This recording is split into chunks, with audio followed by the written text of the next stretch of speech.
ನಮಸ್ಕಾರ ಆತ್ಮೀಯ ವೀಕ್ಷಕರೇ. ಇವತ್ತಿನ ಈ ಒಂದು ರೀಡಿಂಗಲ್ಲಿ ನಿಮ್ಮ ಪರ್ಸನ್ ಅವರ ಒಂದು ಸೀಕ್ರೆಟ್ ಮೆಸೇಜ್ ಏನಿದೆ, ಅವರ ಒಂದು ಮನದಾಳದ ಮಾತಾಗಿರ್ಬೋದು, ಅವ್ರ ಮನಸ್ಸಲ್ಲಿ ನಿಮ್ಮ ಹತ್ರ ಹೇಳೋದಕ್ಕಾಗ್ತಾ ಇರಲ್ಲ ಅಲ್ವಾ. ಸೊ ಕೆಲವೊಂದಷ್ಟು ವಿಷಯಗಳನ್ನು ಅವರು ಮನಸ್ಸಲ್ಲೇ ಹೈಡ್ ಮಾಡ್ತಾ ಇರ್ತಾರೆ. ಆ ಎಲ್ಲ ವಿಷಯಗಳನ್ನು ಇವತ್ತಿನ ರೀಡಿಂಗಲ್ಲಿ ತಿಳ್ಕೊಳ್ಳೋಣ.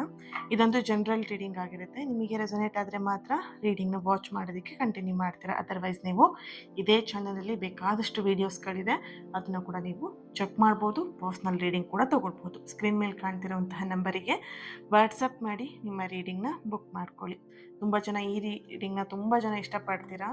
ಸೊ ಹಾಗಾಗಿ ಈ ಒಂದು ರೀಡಿಂಗ್ ಎನರ್ಜಿನ ರಿಸೀವ್ ಮಾಡ್ಕೊಳ್ಳೋದಕ್ಕೆ ಪ್ರತಿಯೊಬ್ಬರು ಕೂಡ ಕಮೆಂಟಲ್ಲಿ ತಿಳಿಸ್ತೀರಾ ಲವ್ ಅಂತ ಹೇಳಿಬಿಟ್ಟು ರೆಡ್ ಹಾರ್ಟ್ ಮಾರ್ಕ್ ಹಾಕಿ ಎನರ್ಜಿನ ರಿಸೀವ್ ಮಾಡ್ಕೊಳ್ಳಿ. ಓಕೆ, ಸೊ ಪರ್ಸ್ನಲ್ ಆಗಿ ಮೆಸೇಜ್ ಮಾಡಿ ಕೂಡ ಹೇಳ್ತಾ ಇದ್ರಿ.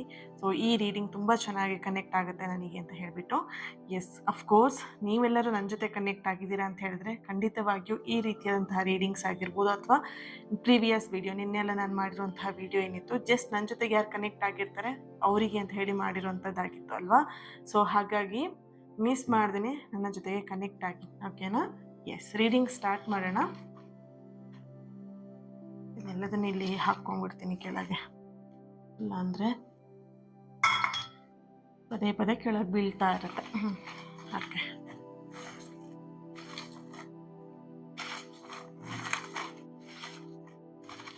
ನಿಮ್ಮ ವ್ಯಕ್ತಿಯ ಹೆಸರನ್ನ 3 ಸಲ ಹೇಳ್ಕೊಳ್ಳಿ.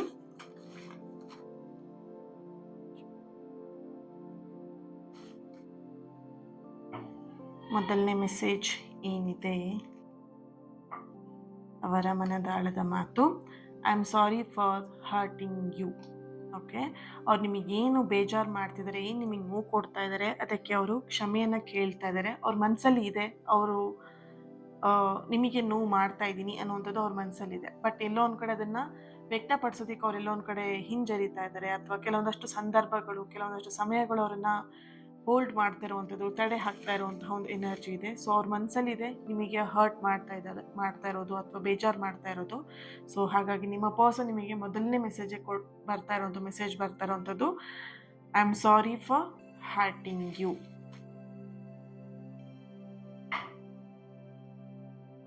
Next message, I feel alone.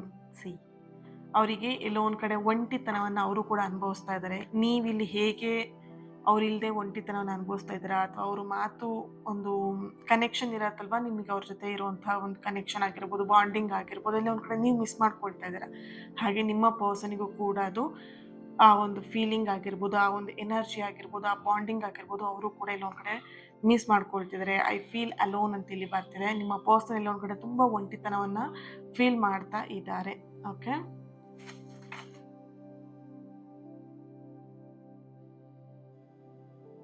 Your eyes are so beautiful. ನಿಮ್ಮ ಕಣ್ಣು ಅವರಿಗೆ ತುಂಬಾ ಅಟ್ರಾಕ್ಟಿವ್ ಆಗಿದೆ, ತುಂಬಾ ಇಷ್ಟ. ಆ್ಯಂಡ್ ಅವ್ರು ನಿಮಗೆ ಹೇಳ್ಬೋದು ಕೂಡ, ನಿನ್ನ ಕಣ್ಣು ತುಂಬ ಚೆನ್ನಾಗಿದೆ, ನನಗೆ ನಿನ್ನ ಕಣ್ಣು ತುಂಬ ಅಟ್ರಾಕ್ಟಿವ್ ಆಗುತ್ತೆ ನಿನ್ನ ಫೇಸಲ್ಲಿ ಅನ್ನೋವಂಥದ್ದು. ಸೊ ನಿಮ್ಮ ಪರ್ಸನಿಗೆ ನಿಮ್ಮ ಕಣ್ಣು ತುಂಬಾ ಅಟ್ರಾಕ್ಟಿವ್ ಆಗಿದೆ, ಬ್ಯೂಟಿಫುಲ್ ಆಗಿದೆ. ಓಕೆ,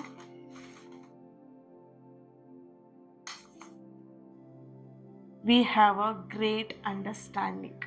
ನೋಡ್ಬೋದು ನಿಮ್ಮಿಬ್ಬರ ಮಧ್ಯ ನೋ ಕಾಂಟ್ಯಾಕ್ಟ್ ಇರ್ಬೋದು, ಅಥವಾ ಸಪ್ರೇಷನ್ ಇರಬಹುದು, ಅಥವಾ ಅವ್ರು ನಿಮಗೆ ಏನೇ ಬೇಜಾರು ಮಾಡ್ತಿರ್ಬೋದು, ಅಥವಾ ನಿಮ್ಮಿಂದ ಅವ್ರಿಗೆ ಏನೇ ಬೇಜಾರಾಗ್ತಾ ಇರಬಹುದು. ಬಟ್ ಆದರೂ ಕೂಡ ನಿಮ್ಮಿಬ್ಬರ ಮಧ್ಯೆ ಒಂದು ಅಂಡರ್ಸ್ಟ್ಯಾಂಡಿಂಗ್ ಅಂತ ಇದೆ ಅಲ್ವಾ. ಸೊ ಇಲ್ಲಿ ನೋಡ್ಬೋದು ನಿಮ್ಮಿಬ್ಬರ ಮಧ್ಯ ನೋ ಕಾಂಟ್ಯಾಕ್ಟ್ ಇದ್ರೂ ಕೂಡ ಬೇರೆಯವರಿಂದ ನಿಮ್ಮನ್ನು ಕಾಂಟ್ಯಾಕ್ಟ್ ಮಾಡಿಸೋದು, ಅಥವಾ ಬೇರೆಯವರಿಂದ ನಿಮ್ಮ ಬಗ್ಗೆ ತಿಳ್ಕೊಳ್ಳೋದು, ಈ ಕೆಲಸವನ್ನು ಮಾಡ್ತಾ ಇದ್ದಾರೆ. ಅಥವಾ ನೀವು ಅವ್ರ ಜೊತೆ ಮಾತಾಡದೇ ಇದ್ರೂ ಕೂಡ ಕೆಲವೊಂದಷ್ಟು ನಿಮ್ಮ ಒಂದು ಫೀಲಿಂಗ್ ಅವ್ರಿಗೆ ಅರ್ಥ ಆಗ್ತಿದೆ. ನೀವು ಯಾವಾಗ ಬೇಜಾರಲ್ಲಿ ಇರ್ತೀರಾ, ಅಥವಾ ನೀವು ಯಾವಾಗ ತುಂಬ ಅವ್ರನ್ನ ನೆನ್ಪು ಮಾಡ್ಕೊಂಡು ಫೀಲ್ ಮಾಡ್ತಾ ಇರ್ತೀರ, ಅವಾಗ ಅವರಿಂದ ಮೆಸೇಜ್ ಬರೋವಂಥದ್ದಾಗಿರಲಿ, ಅವರಿಂದ ಕಾಲ್ ಬರೋವಂಥದ್ದಾಗಿರಲಿ, ರೈಟ್. ಸೊ ಎಲ್ಲೊಂದು ಕಡೆ ಈ ಕನೆಕ್ಷನ್ ಅನ್ನೋಂಥದ್ದು ಬಿಟ್ಟು ಹೋಗಲಿಲ್ಲ. ಓಕೆನಾ. ಸೊ ಎಲ್ಲೊಂದು ಕಡೆ ನಿಮ್ಮಿಬ್ಬರ ಮಧ್ಯೆ ಒಂದು ಗ್ರೇಟ್ ಅಂಡರ್ಸ್ಟ್ಯಾಂಡಿಂಗ್ ಅನ್ನುವಂಥದ್ದು ಇದೆ. ಫೀಲ್ ಮಾಡಿದ್ರೆ ಸಾಕು, ಅವರಿಂದ ನಿಮಗೊಂದು ನೋಟಿಫಿಕೇಶನ್ ಬರ್ತಾ ಇರುತ್ತೆ. Next message,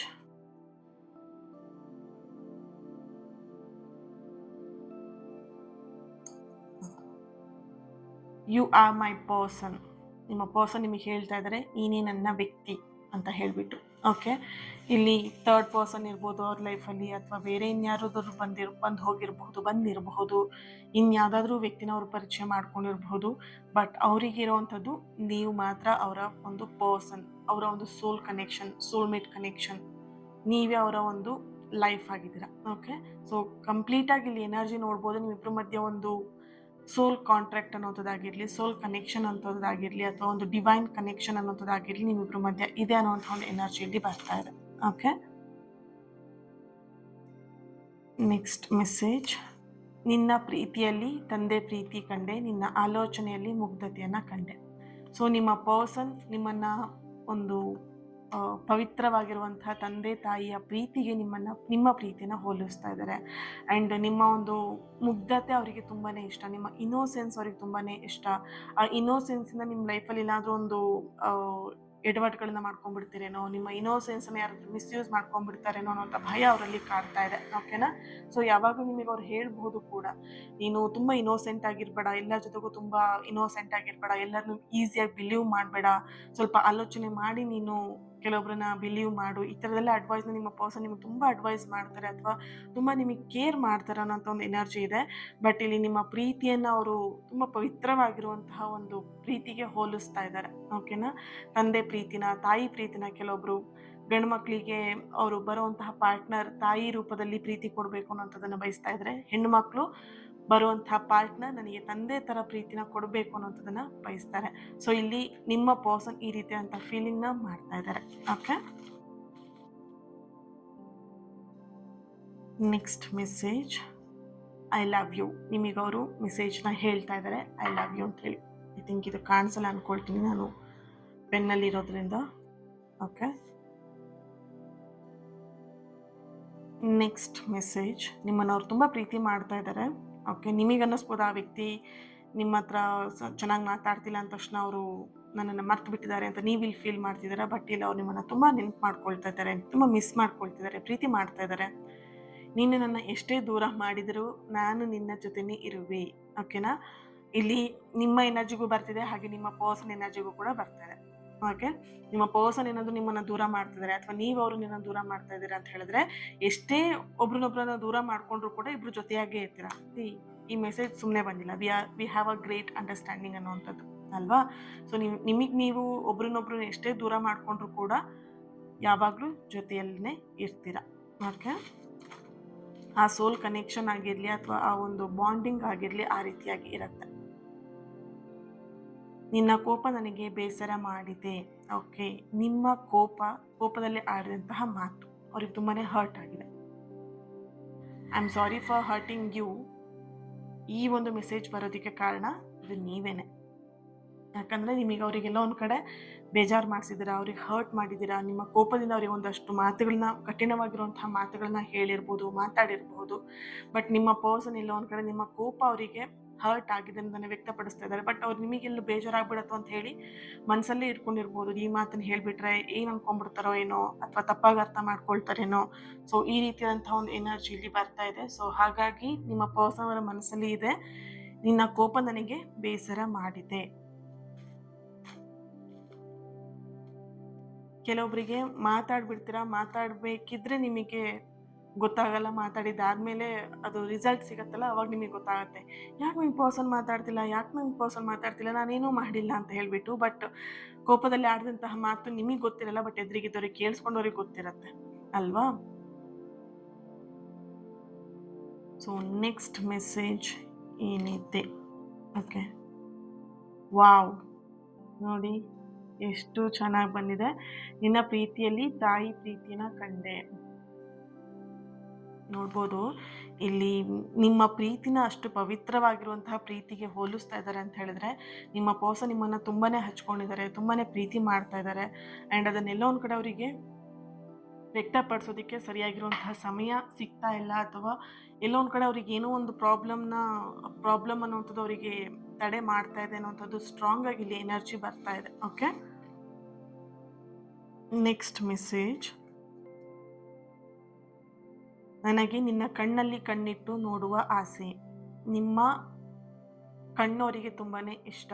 you are your eyes are so so so beautiful ಅಂತ ಹೇಳಿ ಮೆಸೇಜ್ ಬಂದಿದೆ. ಅದೇ ಜೊತೆಯಲ್ಲಿ ನಿಮಗೆ ನಿಮ್ಮ ಕಣ್ಣಲ್ಲಿ ಕಣ್ಣಿಟ್ಟು ನೋಡುವಂತಹ ಆಸೆ ನಿಮ್ಮ ಪರ್ಸನಿಗೆ ಇಲ್ಲಿ ಇದೆ ಅನ್ನೋಂಥ ಒಂದು ಎನರ್ಜಿಯಲ್ಲಿ ಬರ್ತಾ ಇದೆ. ಇನ್ನೊಂದು ಮೆಸೇಜ್ನ ತೆಗಿತೀನಿ.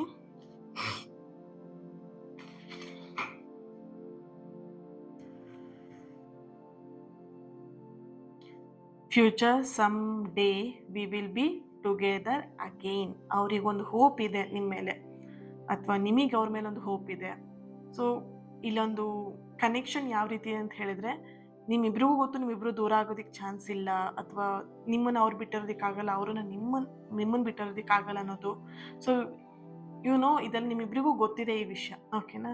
ಸೊ ಎಲ್ಲೋ ಒಂದು ಕಡೆ ನಿಮ್ಮ ಪರ್ಸನ್ ಎನರ್ಜಿಲಿ ಇವಾಗ ಏನು ಪರಿಸ್ಥಿತಿ ಇದೆ ಅದನ್ನ ಹೊರತಾಗಿ ಅವರ ಮೈಂಡಲ್ಲಿ, ಅವರ ಯೋಚನೆಯಲ್ಲಿ, ಅವರ ಒಂದು ನಂಬಿಕೆ ಏನಂತ ಹೇಳಿದ್ರೆ, ಫ್ಯೂಚರ್ ಒಂದಿನ ನಾವಿಬ್ರು ಮತ್ತೆ ಒಂದಾಗ್ತೀವಿ ಅನ್ನುವಂತಹ ಒಂದು ನಂಬಿಕೆ ನಿಮ್ಮ ಪರ್ಸನಲ್ಲಿ ಬಲವಾಗಿ ಇದೆ, ಓಕೆನಾ. ಸೊ ನೀವು ನಿಮ್ಮ ಪರ್ಸನ್ ಇಬ್ರು ಕೂಡ ಒಂದೇ ದೇವರನ್ನ ಬಿಲೀವ್ ಮಾಡ್ತೀರಾ, ಅಥವಾ ಹೆಚ್ಚಾಗಿ ಇಷ್ಟ ದೇವರು ಕೂಡ ಇಬ್ರದ್ದು ಒಂದೇ ಆಗಿರಬಹುದು, ಟೆಂಪಲ್ ಕೂಡ ಹೋಗಿ ಬರೋವಂಥದ್ದು. ಸೊ ಈ ಥರದ್ದೆಲ್ಲ ಎನರ್ಜಿ ಇಲ್ಲಿ ಕಾಣಿಸ್ತಾ ಇದೆ. ನೀವಿಬ್ರು ಹೋಗಿ ಬಂದಿರಬಹುದು ಕೂಡ, ಕೆಲವೊಂದಷ್ಟು ಶಿವನ್ ಟೆಂಪಲಿಗೆ ಆಗಿರಬಹುದು, ದೇವಿ ಟೆಂಪಲಿಗೆ ಆಗಿರಬಹುದು, ಇಬ್ರು ಕೂಡ ಹೋಗಿ ಬಂದಿದ್ದೀರ ಜೊತೆಯಲ್ಲಿ ಅನ್ನೋಂಥ ಒಂದು ಎನರ್ಜಿ ಬರ್ತಿದೆ ಇಲ್ಲಿ, ಓಕೆ. ಸೊ ನೋಡೋಣ ಇದಕ್ಕೆ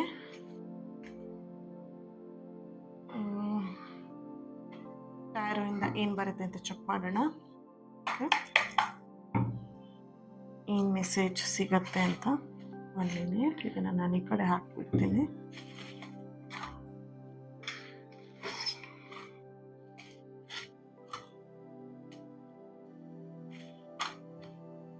ಎಸ್, ಓಕೆ. ಸೊ ಟ್ಯಾರೋಲಿ ಏನು ಎನರ್ಜಿ ಬರುತ್ತೆ ಚೆಕ್ ಮಾಡೋಣ.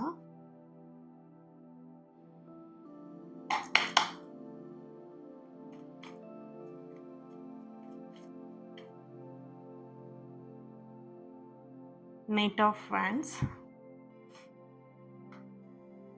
Eight of Cups, the Lovers card, okay, Seven of Swords, bottom of the card Queen of Cups ಬರ್ತಿದೆ, ಓಕೆ. ಸೊ ಎಲ್ಲೊಂದು ಕಡೆ ಅವ್ರು ಮಾಡಿದಂತಹ ತಪ್ಪು ಅವ್ರಿಗೆ ಅರ್ಥ ಆಗ್ತಿದೆ. ಕೆಲವೊಂದಷ್ಟು ವಿಷಯದಲ್ಲಿ ಅವ್ರ ತಪ್ಪು ಇಲ್ಲದಿದ್ರೂ ಕೂಡ ಕೆಲವೊಂದು ವಿಷಯದಲ್ಲಿ, ಕೆಲವೊಂದು ಎನರ್ಜಿಲಿ ಅವ್ರ ತಪ್ಪನ್ನು ಒಪ್ಕೊಳ್ತಾ ಇದ್ದಾರೆ. ತಪ್ಪು ಇಲ್ಲದೇ ಇದ್ರೂ ನಾನು ತಪ್ಪು ಮಾಡಿದ್ದೀನಿ ಅಂತ ಇಲ್ಲಿ ಹೇಳ್ಕೊಳ್ತಾ ಇರೋವಂಥದ್ದು. ಆ್ಯಂಡ್ ದ ಲವರ್ಸ್ ಕಾರ್ಡ್ ಬರ್ತಿದೆ, ಏಟ್ ಆಫ್ ಕಪ್ಸ್ ಎನರ್ಜಿ ಬರ್ತಿದೆ. ಕೆಲವೊಂದಷ್ಟು ಮರಿಬೇಕು ನಿಮ್ಮನ್ನು ಅಂತ ಅಂದ್ಕೊಳ್ತಿದ್ದಾರೆ, ಬಟ್ ಅವ್ರಿಗೆ ಆಗ್ತಾ ಇಲ್ಲ, ಓಕೆನಾ. ಸೊ ಮಿಕ್ಸ್ ಆಗಿರುವಂತಹ ಒಂದು ಎನರ್ಜಿ ಇಲ್ಲಿ ಬರ್ತಿದೆ. ಸೆವೆನ್ ಆಫ್ ಸಾರ್ಡ್ಸ್ ಇರಬಹುದು, ನಿಮ್ಮನ್ನು ಯಾರಿಗೂ ಗೊತ್ತಿಲ್ಲದೇನೆ, ಅಂದರೆ ನಿಮಗೆ ಗೊತ್ತಿಲ್ಲದೇನೆ ನಿಮ್ಮನ್ನು ತುಂಬ ಹಿಂಬಾಲಿಸ್ತಾ ಇರುವಂಥದ್ದು, ನಿಮ್ಮ ಬಗ್ಗೆ ತಿಳ್ಕೊಳ್ತಾ ಇರುವಂತಹ ಒಂದು ಎನರ್ಜಿ ಇಲ್ಲಿ ಬರ್ತಿದೆ. ನೈಟ್ ಆಫ್ ಫ್ಯಾಂಡ್ಸ್ ಬರ್ತಿರೋದ್ರಿಂದ ಕ್ಲಿಯರ್ ಆಗಿ ನಾನು ನಿಮಗೆ ಈ ಒಂದು ಕಾರ್ಡ್ಸಲ್ಲಿ ಬಂದಿರುವಂತಹ ಎನರ್ಜಿನ ಒಂದು ಸ್ಟೋರಿ ರೂಪದಲ್ಲಿ ಹೇಳ್ತೀನಿ, ಅದನ್ನ ಕ್ಲಿಯರ್ ಆಗಿ ಅರ್ಥ ಮಾಡ್ಕೊಳ್ಳಿ. ಯಾಕಂತ ಹೇಳಿದ್ರೆ ಇಲ್ಲಿ ಈ ಎನರ್ಜಿನ ನಿಮಗೆ ಕನೆಕ್ಟ್ ಮಾಡೋದಕ್ಕೆ ಈಸಿ ಆಗಿ ಇಲ್ಲ. ಯಾಕಂದ್ರೆ ಕೆಲವೊಬ್ರು ಸೋಲ್ ಹೇಗಿದೆ ಅಂತ ಹೇಳಿದ್ರೆ, ತುಂಬ ಮನಸ್ಸನ್ನ ಎಲ್ಲೂ ಗೊತ್ತಾಗೋದು ಬೇಡ ಅಂತ ಹೇಳ್ಬಿಟ್ಟು ಎಲ್ಲ ಒಂದು ಪ್ಯಾಕ್ ಮಾಡಿ ಒಂದು ಬೀಗ ಹಾಕ್ಬಿಟ್ಟು ಪೆಟ್ಟಿಗೆಯಲ್ಲಿ ಹಾಕಿ ಕೂಡಿಟ್ಟಿರೋ ಥರ ಎನರ್ಜಿ ಇಲ್ಲಿ ಬರ್ತಿದೆ. ಸೊ ಹಾಗಾಗಿ, ಓಕೆನಾ. ಒಬ್ಬ ಶಿಲ್ಪಿ ಇರ್ತಾನೆ, ತುಂಬ ಚೆನ್ನಾಗಿ ಶಿಲ್ಪಕಲೆ ಮಾಡುವಂತಹ ವ್ಯಕ್ತಿಯಾಗಿರ್ತಾನೆ. ಚೆನ್ನಾಗಿರುವಂತಹ ಒಂದು ವಿಗ್ರಹವನ್ನು ಕೆತ್ತನೆ ಮಾಡ್ತಾನೆ. ಕೆತ್ತನೆ ಮಾಡಿದ್ಮೇಲೆ ಅದು ಅವನಿಗೆ ಯಾಕೋ ಕೆತ್ತನೆ ಮಾಡಿದಾದ್ಮೇಲೆ ಅನ್ಸುತ್ತೆ ಇನ್ನೊಂದು ಕೆತ್ತನೆ ಮಾಡಬೇಕು ಅಂತ ಹೇಳ್ಬಿಟ್ಟು ಅದೇ ಥರದ ಸೇಮ್ ಆಗಿರುವಂತಹ ಇನ್ನೊಂದು ವಿಗ್ರಹವನ್ನು ಕೆತ್ತನೆ ಮಾಡ್ತಾನೆ. ಮಾಡಬೇಕಿದ್ರೆ ಏನಾಗುತ್ತೆ, ದಾರಿಯಲ್ಲಿ ಹೋಗುವಂತಹ ಒಬ್ಬ ವ್ಯಕ್ತಿ ಏನು ಮಾಡ್ತಾನೆ, ಬಂದ್ಬಿಟ್ಟು ಅವನು ಶಿಲ್ಪಕಲೆ ಮಾಡಿರೋದೆಲ್ಲ, ಕೆತ್ತನೆ ಮಾಡಿರುವಂತಹ ಗೊಂಬೆನೆಲ್ಲ ನೋಡ್ಬಿಟ್ಟು ಅಪ್ರಿಷಿಯೇಟ್ ಮಾಡ್ತಾ ಇರ್ತಾನೆ. ವಾವ್, ಚೆನ್ನಾಗಿದೆ, ಇದು ಚೆನ್ನಾಗಿದೆ, ಅದು ಚೆನ್ನಾಗಿದೆ, ಈ ಕೆತ್ತನೆ ಮಾಡಿದ್ದು ಚೆನ್ನಾಗಿದೆ, ಈ ಗೊಂಬೆ ಚೆನ್ನಾಗಿದೆ, ಈ ವಿಗ್ರಹ ಚೆನ್ನಾಗಿದೆ ಅಂತ ಹೇಳಿ ಅಪ್ರಿಷಿಯೇಟ್ ಮಾಡ್ತಾ ಇರ್ತಾನೆ. ಬಟ್ ಅವ್ನು ಕೆತ್ತನೆ ಮಾಡ್ತಾ ಇರುವಂತಹ ವಿಗ್ರಹನ ನೋಡ್ತಾನೆ, ಅದೇ ಥರದ ಸೇಮ್ ಇನ್ನೊಂದು ವಿಗ್ರಹ ಇರತ್ತೆ. ಅವನಿಗೆ ನೋಡ್ತಾ ಇದ್ದವನು ವ್ಯಕ್ತಿಗೆ ಏನಾಗುತ್ತೆ, ಆಶ್ಚರ್ಯ ಅನ್ಸುತ್ತೆ. ಇದೇನು ಒಂದೇ ಥರದ ಎರಡೆರಡು ಗೊಂಬೆ, ಇಲ್ಲಿ ಯಾವುದೂ ಆ ಥರದ್ದು ಒಂದೇ ಥರದ ಎರಡೆರಡು ಗೊಂಬೆಗಳು ಇಲ್ಲ, ಇದ್ಯಾಕೆ ಎರಡೆರಡು ಗೊಂಬೆ ಬರ್ತಿದೆಯಲ್ಲ, ಎರಡೆರಡು ಗೊಂಬೆ ಮಾಡ್ತಾ ಇದ್ದಾರಲ್ವ, ವಿಗ್ರಹ ಮಾಡ್ತಾ ಇದ್ದಾರಲ್ವ, ಯಾಕೆ ಅಂತ ಹೇಳ್ಬಿಟ್ಟು ಆ ಕೆತ್ತನೆ ಮಾಡ್ತಿರುವಂತಹ ಶಿಲ್ಪಿಗೆ ಹೋಗಿ ಕೇಳ್ತಾನೆ, ಯಾಕಪ್ಪ ಒಂದೇ ಥರದ ಎರಡು ಗೊಂಬೆ ಮಾಡ್ತಾ ಇದ್ದೀರಲ್ಲ ಅಂತ ಹೇಳ್ಬಿಟ್ಟು. ಅವ್ನು ಮೊದಲೇ ಟೆನ್ಷನಲ್ಲಿ ಇರ್ತಾನೆ, ಕೆತ್ತನೆ ಮಾಡೋನು ಬೈದು ಬಿಡ್ತಾನೆ, ಹೋಗ್ತೀಯಲ್ಲ ಸುಮ್ಮನೆ, ನಂದೇ ಕೆಲಸ ಇದೆ, ನನಗೆ ನೀನೇನು ಇಲ್ಲಿ ಬಂದು ತಲೆ ತಿಂತಿದ್ಯಾ, ಹೋಗಿ ಸುಮ್ಮನೆ ಅಂತ ಹೇಳಿ ಬೈತಾನೆ. ಸೊ ಇನ್ನೊಂದ್ಸಲ ಮತ್ತೆ ಹೋಗ್ಬಿಟ್ಟು ಕೇಳ್ತಾನೆ, ಹೇಳಿ ಯಾಕೆ 2 ಥರದ ಗೊಂಬೆ? ಇಲ್ಲಿ ನಾನು ನೀವು ಮಾಡಿರೋಂಥ ಗೊಂಬೆ ವಿಗ್ರಹನೆಲ್ಲ ನೋಡಿದ್ದೀನಿ. ಒಂದೇ ಥರದ್ದು ಎಲ್ಲೂ ಇಲ್ಲ. ಇದನ್ನ ಯಾಕೆ ಒಂದೇ ಥರದ್ದು ಎರಡೆರಡು ಮಾಡ್ತಾ ಇದ್ದೀರಾ? ಯಾರಾದ್ರೂ ಆರ್ಡರ್ ಕೊಟ್ಟಿದ್ದಾರಾ? ಅಥವಾ ಯಾರಿಗಾದ್ರೂ ದೇವಸ್ಥಾನಕ್ಕೆ ಮಾಡ್ತಾ ಇದ್ದೀರಾ? ಏನಕ್ಕೆ ಮಾಡ್ತಾ ಇದ್ದೀರಾ ಹೇಳಿ ಅಂತ ಹೇಳ್ಬಿಟ್ಟು ತುಂಬ ಬೈದು ಬಿಡ್ತಾನೆ. ಮತ್ತೆ ನಂದೇ ನನ್ನ ತಲೆ ಬಿಸಿಲಿದ್ದೀನಿ, ನೀನು ಯಾಕೆ ನಂಗೆ ಬಂದು ತಲೆ ತಿಂತಿದ್ಯಾ? ಸುಮ್ಮನೆ ಹೋಗು, ನಿನ್ನ ಕೆಲಸ ನೀನು ನೋಡ್ಕೊ ಹೋಗು, ನಂದೇ ನನ್ಗೆ ಬೇಕಾದಷ್ಟೇ ಕೆಲಸ ಮಾಡೋದಕ್ಕೆ ಅಂತೇಳಿ ಮತ್ತೆ ಗದರಿಸ್ತಾನೆ. ಆದರೂ ಅವ್ನು ಬಿಡೋದಿಲ್ಲ, ಮತ್ತೆ ಹೋಗೋ ಕೆಣಕಿ ಕೇಳ್ತಾನೆ. ಸರಿ ಆಯ್ತಪ್ಪ, ನಿನಗೆ ಹೇಳ್ತೀನಿ ಇರು ಅಂತ ಹೇಳ್ಬಿಟ್ಟು ಹೇಳ್ತಾನೆ. ಆ ವಿಗ್ರಹ ಎಲ್ಲೋ ಒಂದ್ ಕಡೆ ಸ್ವಲ್ಪ ಡ್ಯಾಮೇಜ್ ಆಗಿದೆ, ಅದು ನನಗೆ ಇಷ್ಟ ಆಗಿಲ್ಲ, ಅದಕ್ಕೆ ನಾನು ಬೇರೆ ವಿಗ್ರಹ ಅದೇ ಥರದ್ದು ಮಾಡ್ತಾ ಇದ್ದೀನಿ ಅಂತ ಹೇಳ್ತಾನೆ. ಅವನಿಗೆ ಆಶ್ಚರ್ಯ ಆಯ್ತು, ಹೌದಾ? ಮೇಲಿಂದ ತಲೆಯಿಂದ ಕಾಲ್ ಕೆಳವರೆಗೆ ಆ ವಿಗ್ರಹವನ್ನ ನೋಡ್ತಾನೆ. ಅವನು ಯಾವ್ದು ಡ್ಯಾಮೇಜ್ ಆಗಿದೆ ಅಂತ ಹೇಳಿರ್ತಾನೆ, ಆ ವಿಗ್ರಹವನ್ನ ಹೋಗಿ ನೋಡ್ತಾನೆ. ಅವನಿಗೆ ಎಲ್ಲೂ ಕೂಡ ಅನ್ಸಲ್ಲ ಡ್ಯಾಮೇಜ್ ಆಗಿದೆ ಅಂತ ಹೇಳ್ಬಿಟ್ಟು. ಮತ್ತೆ ಓಡೋಗ್ತಾನೆ, ಮತ್ತೆ ಅವನ ಹತ್ರ ಹೋಗಿ ಕೇಳ್ತಾನೆ, ಎಲ್ಲೂ ನಾನು ನೋಡ್ದಾಗ ಎಲ್ಲೂ ಡ್ಯಾಮೇಜ್ ಆಗಿಲ್ವಲ್ಲ, ಯಾಕೆ ನೀವು ಹಂಗೆ ಹೇಳ್ತಿದ್ದೀರಾ? ಅಷ್ಟು ಚೆನ್ನಾಗಿದೆಯಲ್ಲ ವಿಗ್ರಹ, ನಿಮ್ಗೆ ಯಾಕೆ ಹಂಗೆ ಅನ್ನಿಸ್ತಿದೆ? ಎಲ್ಲೂ ಡ್ಯಾಮೇಜ್ ಆಗಿಲ್ಲ ಅಂತ ಹೇಳ್ಬಿಟ್ಟು ಹೇಳ್ತಾನೆ. ಸೊ ಕೆತ್ತನೆ ಮಾಡಿದ್ ನನಗಲ್ವಾ, ನಂಗೆ ಗೊತ್ತಿದೆ, ನೀನು ಹೋಗಿ ಸುಮ್ಮನೆ ಅಂತ ಮತ್ತೆ ಗದರಿಸ್ತಾನೆ. ಮತ್ತೆ ಹೋಗ್ತಾಳೆ ತಿಂತಾನೆ ಅವನು, ಇಲ್ಲ ಅಲ್ಲಲ್ಲ, ಏನೂ ಡ್ಯಾಮೇಜ್ ಆಗಿಲ್ಲ, ಯಾಕೆ ಮಾಡ್ತಿದ್ದೀರಾ ಹೇಳಿ ಹೇಳಿ ಅಂತ ಹೇಳ್ಬಿಟ್ಟು. ಆಮೇಲೆ ಹೇಳ್ತೇನೆ, ನೋಡು ಆ ಮೂಗತ್ರ ಒಂದು ಚಿಕ್ಕದಾಗಿರುವಂತಹ ಒಂದು ಬಿರುಕು ಬಿಟ್ಟಿದೆ, ಒಂದು ಕೈ ತಪ್ಪಿ ಒಂದು ಲೈನ್ ಹೋಗಿದೆ, ಹಾಳಾಗಿದೆ ಅದು ಅಂತ ಹೇಳ್ಬಿಟ್ಟು ಹೇಳಿ. ಅವನು ಅವಾಗ ಸೂಕ್ಷ್ಮವಾಗಿ ನೋಡಿದಾಗ ಹೌದಲ್ಲೊಂದು ಗೆರೆ ಹೋಗಿರತ್ತೆ. ಅವ್ನು ಹೇಳ್ತಾನೆ, ಇಷ್ಟು ನಾನು ಅಬ್ಸರ್ವ್ ಮಾಡಿದ್ದೀನಿ, ಇಷ್ಟು ನಾನು ನೋಡಿದ್ದೀನಿ, ನನಗ ಆ ಒಂದು ಬಿರುಕು ಕಾಣಿಸಿಲ್ಲ. ಅದನ್ನ ನೀವು ಹೇಗಾದ್ರೂ, ಯಾರಿಗೂ ನೋಡಿದವ್ರಿಗೆ ಅದು ಅಷ್ಟು ಈಸಿಯಾಗಿ ಗೊತ್ತಾಗಲ್ಲ, ಅದನ್ನ ನೀವು ಹೇಗಾದ್ರೂ ಸೇಲ್ ಮಾಡ್ಬೋದಲ್ವಾ? ನೀವ್ಯಾಕೆ ಅದೇ ಥರದ್ದು ಇನ್ನೊಂದು ಗೊಂಬೆ ಮಾಡ್ತಿದ್ದೀರಾ? ಅದನ್ನ ಸೇಲ್ ಮಾಡ್ಬೋದು ನೀವು ಅಂತ ಹೇಳ್ಬಿಟ್ಟು ಹೇಳ್ತಾನೆ. ಅವ್ನು ಹೇಳ್ತಾನೆ, ತಪ್ಪುನ ಬೇರೆಯವ್ರು ಬಂದು ಹೇಳೋದ್ಕಿಂತ ನನಗೆ ಗೊತ್ತು ನನ್ನ ಕೆಲಸದಲ್ಲಿ ನಾನು ತಪ್ಪು ಮಾಡಿದ್ದೀನಿ ಅಂತ ಹೇಳ್ಬಿಟ್ಟು, ತಪ್ಪು ಮಾಡಿರುವಂಥದ್ದು ಏನು ಬ್ರೇಕ್ ಆಗಿರುವಂತಹ ಒಂದು ವಿಗ್ರಹವನ್ನು ನಾನು ಕೊಟ್ಟು ಬೇರೆಯೊಬ್ಬರಿಗೆ ನಾನು ಅದನ್ನ ಮರೆಮಾಚೋದಿಕ್ಕೆ ಆಗಲ್ಲ, ಅಥವಾ ಮೋಸದಲ್ಲಿ ನಾನೇನು ಮಾಡೋದಿಕ್ಕೆ ಆಗಲ್ಲ. ಸೊ ನನಗೆ ನನ್ನ ಕೆಲಸದಲ್ಲಿ ನನಗೆ ನಂಬಿಕೆ ಇರಬೇಕು, ನಾನು ಮಾಡೋಂಥ ಕೆಲಸದಲ್ಲಿ ನನಗೆ ಪರ್ಫೆಕ್ಷನ್ ಅನ್ನೋಂಥದ್ದು ಇರಬೇಕು. ಬೇರೆಯವ್ರು ಬಂದು ನನಗೆ ತಪ್ಪು ನಿಂದು ಅಂತ ಹೇಳಿಸ್ಕೊಳ್ಳೋದಕ್ಕೆ ನನಗೆ ಇಷ್ಟ ಇಲ್ಲ. ನನ್ನ ತಪ್ಪು ನನಗೇನನ್ನೋದು ನನಗೆ ಅರಿವಾಗಬೇಕು, ಓಕೆನಾ? ಸೊ ಬೇರೆಯವ್ರು ಬಂದು ನಿನ್ನ ತಪ್ಪು ಇಲ್ಲಿದೆ ಅಂತ ಹೇಳೋದಕ್ಕಿಂತ ಹೆಚ್ಚಾಗಿ ನಾನು ಎಲ್ಲಿ ಮಿಸ್ಟೇಕ್ ಮಾಡ್ತಿದ್ದೀನಿ, ನನ್ನ ತಪ್ಪು ಎಲ್ಲಿದೆ ಅನ್ನೋದು ನನಗೆ ಅರಿವಾಗಬೇಕು. ಬೇರೆಯವ್ರು ಹೇಳುವಂಥದ್ದು ನನಗೆ ಇಷ್ಟ ಆಗಲ್ಲ ಅಂತ ಹೇಳ್ಬಿಟ್ಟು ಹೇಳ್ತಾನೆ. ಅವಾಗ ಅವನಿಗೆ ಯಾರು ಪ್ರಶ್ನೆ ಕೇಳ್ತಾ ಇರ್ತಾನಲ್ಲ, ಅವನಿಗೆ ಅರ್ಥ ಆಗತ್ತೆ, ಹೌದಲ್ವಾ, ನಮ್ಮ ಲೈಫಲ್ಲಿ ಎಷ್ಟೋ ತಪ್ಪುಗಳನ್ನ ನಾವು ಮಾಡ್ತಾ ಇರ್ತೀವಿ. ಅದನ್ನ ನಾವು ತಿದ್ಕೊಂಡು ನಾವು ಮುಂದೆ ನಡ್ಕೊಂಡು ಹೋದಾಗ ಎಷ್ಟೋ ಸಮಸ್ಯೆಗಳು ಪರಿಹಾರ ಆಗತ್ತೆ. ಬೇರೆಯವ್ರು ಬಂದು ನೀನು ಹಿಂಗೆ ತಪ್ಪು ಮಾಡಿದ್ಯಾ ಅಂತ ಹೇಳೋದಕ್ಕೂ, ಆ ತಪ್ಪನ್ನು ನಾವೇ ಅರ್ಥ ಮಾಡ್ಕೊಂಡು ನಾವೇ ತಿದ್ಕೊಂಡು ಹೋಗೋದಕ್ಕೂ ವ್ಯತ್ಯಾಸ ಇದೆ ಅಲ್ವಾ ಅಂತ ಹೇಳ್ಬಿಟ್ಟು. ಇಲ್ಲಿ ಬರ್ತಿರೋಂತಹ ಎನರ್ಜಿ ಅದೇ ಥರನೇ, ನಿಮ್ಮ ಎನರ್ಜಿ ಹಾಗೆ ನಿಮ್ಮ ಪರ್ಸನ್ ಎನರ್ಜಿಲಿ ಆಗಿರುವಂತಹ ಮಿಸ್ಟೇಕ್ಸ್ನ ನಿಮಗೆ ನೀವೇ ಅಥವಾ ನಿಮ್ಮ ಪರ್ಸನ್ ಅವರೇ ಅರ್ಥ ಮಾಡ್ಕೊಂಡಾಗ ಈ ಒಂದು ರಿಲೇಷನ್ಶಿಪ್ಪಲ್ಲಿ ಏನೆಲ್ಲ ಅಪ್ಸ್ ಆ್ಯಂಡ್ ಡೌನ್ಸ್ ನಡೀತಾ ಇದೆ ಅದು ಕ್ಲಿಯರ್ ಆಗುತ್ತೆ. ಸೊ ಲಾಸ್ಟ್ ಫೈನಲ್ ನಿಮಗೆ ಮೆಸೇಜ್ ಬಂದಿದೆ ಅಲ್ವಾ, future some day we will be together again. ಯಾಕೆ? ಆ ತಪ್ಪುಗಳು ಅರ್ಥ ಆದಾಗ ಮತ್ತೆ ನೀವಿಬ್ರು ಒಂದು ರಿಲೇಷನ್ಶಿಪ್ಪಿಗೆ, ಆ ಬಾಂಧವ್ಯಕ್ಕೆ, ಆ ಒಂದು ಕಾಂಟ್ಯಾಕ್ಟಿಗೆ, ಆ ಒಂದು ಬಾಂಡಿಂಗ್ ಮತ್ತೆ ನೀವಿಬ್ರದ್ದು ಒಂದಾಗುತ್ತೆ. ಅರ್ಥ ಮಾಡ್ಕೊಳ್ತೀರಾ. ಅರ್ಥ ಮಾಡ್ಕೊಂಡಾಗ ಮಾತ್ರ ಆ ಒಂದು ಸಂಬಂಧದ ಒಂದು ಬೆಲೆ ಅನ್ನೋದು ಗೊತ್ತಾಗುತ್ತೆ, ಓಕೆನಾ? So thank you so much. ಈ ರೀಡಿಂಗ್ ನಿಮಗೆ ಕನೆಕ್ಟ್ ಆಗಿದೆ, ರೆಸನೇಟ್ ಆಗಿದೆ ಅಂತ ಹೇಳಿ ಭಾವಿಸ್ತೀನಿ. ಈ ರೀಡಿಂಗ್ ಎನರ್ಜಿನ ರಿಸೀವ್ ಮಾಡ್ಕೊಳ್ಳೋದಕ್ಕೆ ಪ್ರತಿಯೊಬ್ಬರು ಕೂಡ ಕಮೆಂಟ್ ಮಾಡಿ ಎನರ್ಜಿನ ರಿಸೀವ್ ಮಾಡ್ಕೊಳ್ಳಿ. ಹಾಗೆ ನನ್ನ ಜೊತೆ ಕನೆಕ್ಟ್ ಆಗೋದನ್ನು ಯಾವುದೇ ಕಾರಣಕ್ಕೂ ಮಿಸ್ ಮಾಡಬೇಡಿ. ಯಾಕಂದರೆ ಇನ್ನು ಬರುವಂತಹ ವಿಡಿಯೋಗಳು ಆ್ಯಂಡ್ ರೀಡಿಂಗ್ಗಳು ಏನಿರಬಹುದು ಅದು ನಿಮ್ಮ ಒಂದು ಸೋಲ್ಗೆ ಕನೆಕ್ಟ್ ಮಾಡಿ ಮಾಡುವಂತಹ ಒಂದು ಸ್ಪೆಷಲ್ ರೀಡಿಂಗ್ ಆಗಿರುತ್ತೆ. ಸೊ ಹಾಗಾಗಿ ಮಿಸ್ ಮಾಡ್ದೇನೆ ನನ್ನ ಜೊತೆ ಕನೆಕ್ಟ್ ಆಗಿ, ಓಕೆನಾ? ಹೇಗೆ ಕನೆಕ್ಟ್ ಆಗಬೇಕಂದ್ರೆ ಚಾನಲ್ನ ಫಾಲೋ ಮಾಡ್ತಾ, ಸಬ್ಸ್ಕ್ರೈಬ್ ಮಾಡಿಕೊಂಡು, ಹಾಗೆ ಲೈಕ್ ಮಾಡ್ತಾ ಆ್ಯಂಡ್ ಕಮೆಂಟ್ ಮಾಡ್ತಾ ನನ್ನ ಜೊತೆ ಕನೆಕ್ಟ್ ಆಗ್ತೀರಾ, ಓಕೆನಾ? So thank you so much. ಇವತ್ತಿನ ದಿನ ಯಾರು ಬರ್ತಾರೆ ಆ್ಯನಿವರ್ಸರಿನ ಸೆಲೆಬ್ರೇಟ್ ಮಾಡ್ಕೊಳ್ತಿದ್ರೆ ನಿಮಗೆಲ್ಲರಿಗೂ ಕೂಡ ಒಳ್ಳೆಯದಾಗಲಿ. ನಿಮ್ಮ ಸಕಾರಾತ್ಮಕವಾಗಿರುವಂಥ ಎಲ್ಲ ಆಸೆ ಕನಸುಗಳು ಆದಷ್ಟು ಬೇಗ ನೆರವೇರಲಿ ಅಂತ ಹೇಳಿ ಬ್ಲೆಸ್ ಮಾಡ್ತಾ, ಹೀಲ್ ಮಾಡ್ತಾ ಇನ್ನೊಂದು ರೀಡಿಂಗಲ್ಲಿ ನಾನು ಸಿಗ್ತೀನಿ. ಅಲ್ಲಿಯವರೆಗೆ take care and God bless you all. ನಿಮ್ಮ ಪ್ರೀತಿ, ನಿಮ್ಮ ಸಪೋರ್ಟ್ ಇನ್ನಷ್ಟು ಪಾಸಿಟಿವ್ ರೀಡಿಂಗ್ನ ನಿಮ್ಮ ಎದುರಿಗೆ ತರೋದಕ್ಕೆ ಅನುಕೂಲ ಆಗುತ್ತೆ. ಪ್ರೀತಿ ಸದಾ ಹೀಗೆ ಇರಲಿ ಅಂತ ಹೇಳ್ತಾ ಥ್ಯಾಂಕ್ ಯು.